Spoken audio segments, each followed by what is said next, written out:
Nigeria did not forgive Igbos since the end of the Civil War. What did they do? Because they challenged the real estate of the British called Nigeria. So, and they didn't forgive them since then.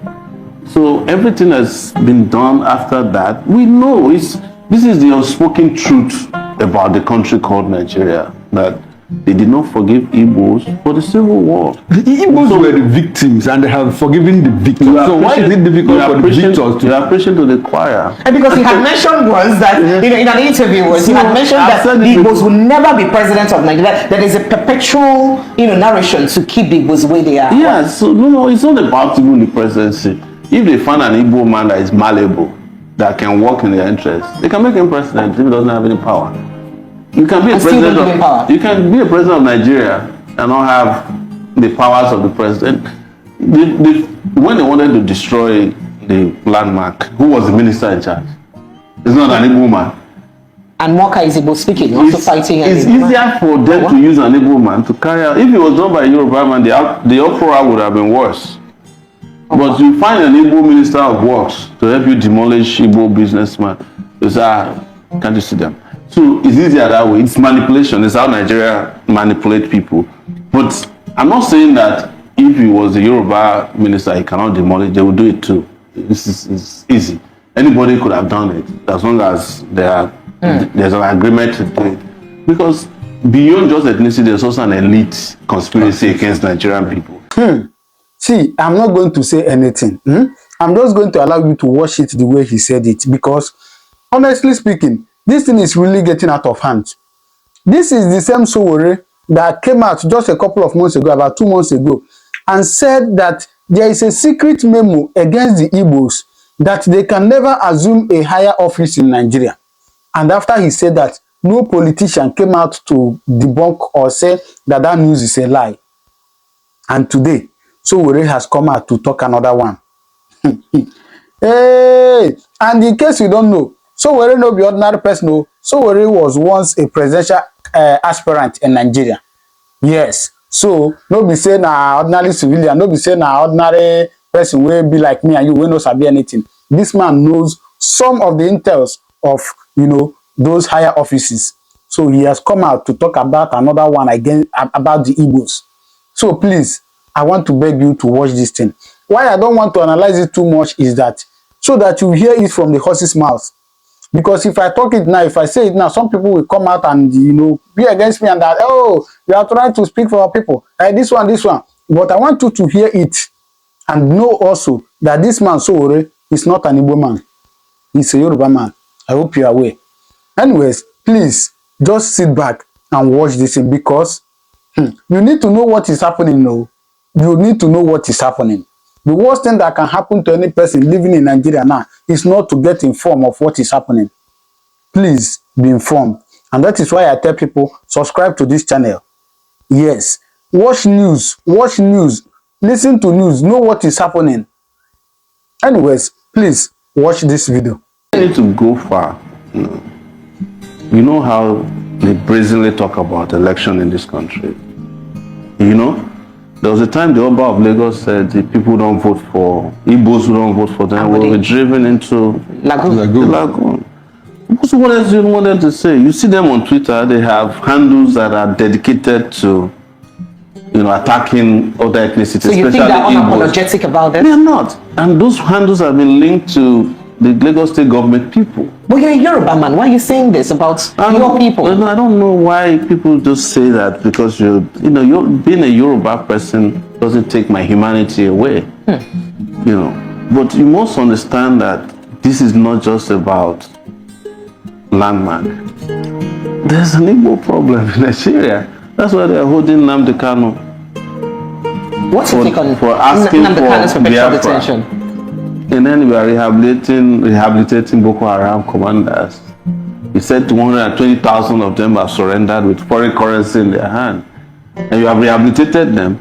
But one guy who says, we want justice, we don't want to stay in Nigeria, you are holding him perpetually, using the judiciary or judicial, subterfuge to keep the trial. And everybody who knows what they are doing understand that it's not a judicial matter. So Nnamdi is essentially a political prisoner. He's a is a political hostage. Well, I'll call him not a political because it may not. Whomever is in power, except me, will keep him in jail. So, do you think that Igbos generally are endangered species in Nigeria? Going back what you just narrated. The truth, that's the truth. Nigeria did not forgive Igbos since the end of the Civil War. What did they do? Because they challenged the real estate of the British called Nigeria. So, and they didn't forgive them since then. So everything has been done after that. We know this is the unspoken truth about the country called Nigeria, that they did not forgive Igbos for the Civil War. The Igbos were the victims and they have forgiven the victims. So why is it difficult for the victors to... You are preaching to the choir. And because he had mentioned once that, in an interview he had mentioned that the Igbos will never be president of Nigeria. There is a perpetual, narration to keep the Igbos where they are. Yeah, so no, it's not about even the presidency. If they find an Igbo man that is malleable, that can work in their interest, they can make him president if he doesn't have any power. You can be a president of Nigeria and not have the powers of the president. When they wanted to destroy the landmark, who was the minister in charge? It's not an Igbo man. And Moka is Igbo speaking, also fighting. It's easier for them to use an Igbo man to carry out. If it was done by a Yoruba man, the uproar would have been worse. But you find an Igbo minister of works to help you demolish Igbo businessman. You say, can't you see them? So it's easier that way. It's manipulation. It's how Nigeria manipulate people. But I'm not saying that if he was a Yoruba minister, he cannot demolish. They will do it too. It's easy. Anybody could have done it as long as there's an agreement to do it. Because beyond just ethnicity, there's also an elite conspiracy against Nigerian people. So an average poor person is endangered, but you are likely more endangered if you have committed a generational crime against the Nigerian real estate owned by being an Igbo man. Of course, that's the truth. That's why you were saying, oh, you are Yoruba man. If based on what I say, they even tell me I'm not Yoruba enough. But I'm of mixed heritage. There's a part of me that is Ijo. Okay. And we are the Ijo speaking Yorubas. We're Yoruba speaking Ijos in Ondo State. Okay. So they call us Ijo Apoy. Ilaje area. No, it's Ilaje. So we're next to Ilaje. Okay. But my great grandparents came from Yoruba side of things. But the stream that Shore is named after is in Ijebu waterside. Because that's how they came. So, but I don't speak to people based on ethnicity. I don't define myself based on my ethnic heritage, even though I do not deny it. But because it underlies our humanity to be assigned an ethnic position before you can be respected. Are you getting my point? Or before your views can carry on, so you have to be a Yoruba man. And then it was So we've had here comes one of them. We've had Rwanda manage the same ethnic issue in their country with the Hutsi Tutsi thing after years of genocide. Are you sure they managed it? Well, to a reasonable extent. They manage it through genocide. And Nigeria after also, genocide management. So this is what you should understand. Okay. Nigeria also managed the Igbo problem through genocide. 4 million Igbos. I was coming to that. Is that not genocide? But you know the problem I have sometimes even with some of our people is that the same people who shot and killed them are more popular in their midst than those who support their rights. The Obasanjos of this world are embraced as authentic people, but these are the people who went and used third commando to massacre Igbo. What did they name this airport after? Murtala Mohammed, one of the most notorious killers of Igbos. Buhari, they kill Igbos. Danjuma, they kill Igbos. Gowon, they kill Igbos. But they even love them more than they love those of us who are fighting. People challenge me that they hate me because I support Nnamdi Kanu, and I say so be it, because I know that I'm supporting justice, and I cannot support injustice because I want political favors from a country. If you want to keep carrying out genocide of political nature or continuation of it, you can go ahead. Keep voting for the criminals who are perpetrating it. Let the acts I mean, let the forest be voting for the axe because the handle is from one of them. Okay. Yeah, I said something. I would like you to touch more on it. I mean, the Igbos were the victims. Now they are forgiving the victors. There is no place you don't find the footprints of Igbos across the length and breadth. That's why I say you are preaching to the choir. It's not, Igbos are not only in Nigeria, they're all over the world. I went to Alabama in the US, and the only pharmacist there is an Igbo man. Selma, Alabama. You've heard about Selma? Yeah. It's one of the homes of the civil rights movement, where they cross that Petra Bridge. Exactly. Igbo man is there. Most likely that's what you find in every community in the US. Igbos are distributed all over the world. There's this urban legend that if Igbos cannot live in a place, the place is not livable. There was a time a New York Times reporter came to Gamboru, Gala, after Boko Haram sacked the place. The only person they found there who was not a Boko Haram member was an Igbo pharmacist. So what are you doing here? He said, well, somebody has to treat them. You know, he was that courageous not to stay there. So I'm saying all these things so that you can understand that I understand probably more consciously better than most people do.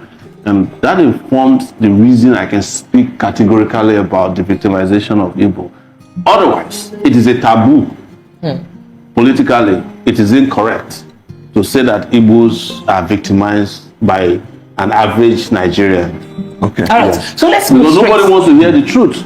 You know, and when you say, if somebody's watching me and get out of this, what's your problem? I'll leave these Igbo people alone. You understand? That is the truth. But I cannot, my conscience cannot allow me to accommodate the genocide of 3 million people, 4 million people, and then the continuation of that denunciation of their existence through persecution in which the Nigerian state is carrying out, either through Landmark or Nnamdi Kanu or, you know, look, I told a story, I think it was on a Honest Punch, that in this country, there was a time they were beheading Igbos, putting their heads in calabash and putting on the trains going east. Do you think that's what's happening in the East right now? Speaking about militarization in the East. Program, you understand? And that's why they're doing it. It's what they're doing. When we did August, what did we ask for? Demilitarization of the East and release of Nnamdi Kanu was one of our demands. But it was the most denounced demands, even by human rights people. They told us, no, don't include Kanu in your demands. Otherwise, we will not join you. Because Nigeria has been made to believe that a crime committed against Igbo doesn't fall under human rights abuse. So let's speak about that crime against Igbo, because a popular, I think I read in your paper recently. And unfortunately also, the Ohanese people said they should not join the protests, that they are negotiating with Tinubu. They even said that he will release him for Christmas gift, as if he's a Christmas goat. All right, so speaking about this militarization of the Southeast, recently I read in your platform, a popular media mogul, one of the media platform in Lagos State, was dehumanized in the Southeast. He was traveling through Anambra State to Asaba Airport, and he was accosted. He and about 3 DSS officials were accosted by military personnel who, you know, dehumanized them, told them to lie on the floor, in fact, told them they were going to shoot at them, told them that they were IPOB. Do you think there has been accusations that most of the people killed in the Southeast in the guise of IPOB are really not IPOB? Exactly. But they were killed by military. Do you think that this is exactly what's happening? These guys are burning down villages, Nigerian army. They are burning down villages. Like, if you are 17 years old in the East, you carry any kind of hairstyle and you run into a military checkpoint, you are automatically targeted. It's profiling. Oh, wow. You understand? But go to Katsina. Listen to this before we end this broadcast. The governor in Katsina said a whole local government with tons of bandits have only 5 policemen in their area. They have only 1 vehicle, no military. But there are bandits all over the place. Why is it that banditry and terrorism in the north is treated with kid gloves, and people who are asking for what is recognized by the United Nations as self-governance governance, the request for self-governance, is treated as a crime against the state. But terrorism is not treated the same way in the East. I traveled in the northern part of Nigeria during the election in 2019 and also in 2023. You can drive all the way from some of the most, bandits' havens. Dangerous points. And there will be no policeman or army on the way. Okay. But you cannot travel in the East today. Is 1 kilometer, 1 military battalion. So what do we call this? Drop your comment on the comment section. I don't have anything to say. Thank you and God bless you.